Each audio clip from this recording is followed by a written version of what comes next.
Hi, Dan at the Surplus Store here. Today I'm going to talk about the PCA, that's the Policing and Crime Act to you and me, and it's Judgment Day. Tomorrow is the date of commencement for the PCA, the day that the law comes into effect. You may have noticed lots of people popping up explaining the latest bit of legislation to you. I'm going to try and cut through all of this with a very simple what we know and what we don't know. I've got to apologise about this taking so long to come out. We've been waiting for the final guidance to be sent out from the Home Office, and that only came out the night before we filmed this. Okay folks, this is going to be a bit of an info dump. Here goes. The Policing and Crime Bill received royal assent and became law on the 31st of January 2017, also becoming the Policing and Crime Act. It is a large piece of legislation updating several old acts, and with such a wide-ranging scope you could easily get lost in it. They table an amendment to the existing firearms law that would make anything that fired over one joule in power a firearm. Annoying for single-shot weapons, disastrous for full auto, but I'll come back to that. UKARA and the UKAPU have been working behind the scenes with the Home Office to make an exception for airsoft, and with some success they've managed to get most of what they wanted.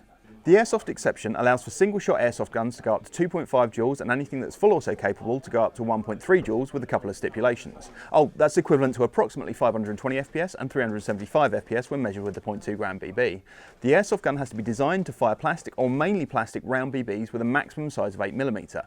It's all simple on the face of it, but there is one big problem. The power limit is set using the phrase, "It is not capable of discharging a missile of any kind with kinetic energy at the muzzle of the weapon that exceeds the permitted level." What this means is that if your airsoft gun can fire over the limit without changing parts, you're in trouble. Gas blowback and high pressure air powered airsoft guns both suffer from joule creep, which means that as your BB weight goes up, whilst your FPS goes down, your actual joule measured power will go up too. So just putting a massively heavy BB in there and measuring it could throw you over the limit. Putting high pressure gas in your gas blowback could put you over the limit. One turn of an Allen key on your regulator of your HPA rig could put you over the limit. But I've got an AEG. I'm alright, right? Maybe. As long as your AEG chronos in at 350 FPS or under with a .2 gram BB, you'll most likely be fine. If you're one of the guys who wants to be right up at the line, you're going to have a problem. Joule creep can happen anywhere, and even in the best setup airsoft guns you can get one high reading and that can be all it takes. The legislation quotes the power in joules, not in feet per second with a specific weight BB, so this could be tested with any weight BB. But just as nothing has been clarified, we just don't know. So I've got a gas blowback or high pressure air airsoft gun, what should I do? Short answer? We don't know. I'm a gas blowback nut myself. My MSK is my go-to airsoft gun for almost all circumstances.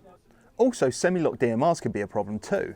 In firearms law, once something's classified as a thing, that's what it stays. For example, if that applies here, if it was once capable of firing full auto, then it is always classed as full auto and the 1.3 joule limit applies. But if it was made in semi-auto, you've got the 2.5 joule limit. Or it has to be locked to semi before the power is upgraded. But this is reading the law in association with several other sections of firearms law, so we have no idea how the law will be interpreted, or if it even applies. Another thing we were hoping would be explained in the guidance notes. Also, there is an issue with the words readily convertible, a phrase that's used in the firearms law. Unfortunately, with the amount of modifications and upgrades that are available in the world of airsoft, almost anything could be readily convertible into almost anything else. Want a DMR MP5K? There's probably a way. Having an airsoft exception actually put into law is great. It puts our sport into a much more solid ground. Not having the clarifications we need for this? Well, it sucks, to be frank. As soon as we have some more information, we'll post it up via the Facebook page and hopefully make a video for it on here. Check out the UKAPU page. They're in constant contact with the Home Office and they're trying to get the clarifications we need to carry on safely. Too long lost count? Keep your airsoft guns well below the powers I've mentioned and don't wave them about. I get the feeling the police don't want to put you in prison for owning an airsoft gun, but all it takes is one bad day for the wrong person to apply the letter of the law. There are enough horror stories out there to show that with the existing firearms law. There are an estimated 60,000 airsoft skirmishes in the UK, every one of which could be affected by this law. Check out the UKAPU page and write a letter to your MP. The only way to motivate the Home Office to publish the guidelines we need is to get their ministers to hassle them for it. It's a difficult time right now for some of us. If we can pull together, we can get through it. If you made it through to the end, congratulations. Thanks for watching and see you next time.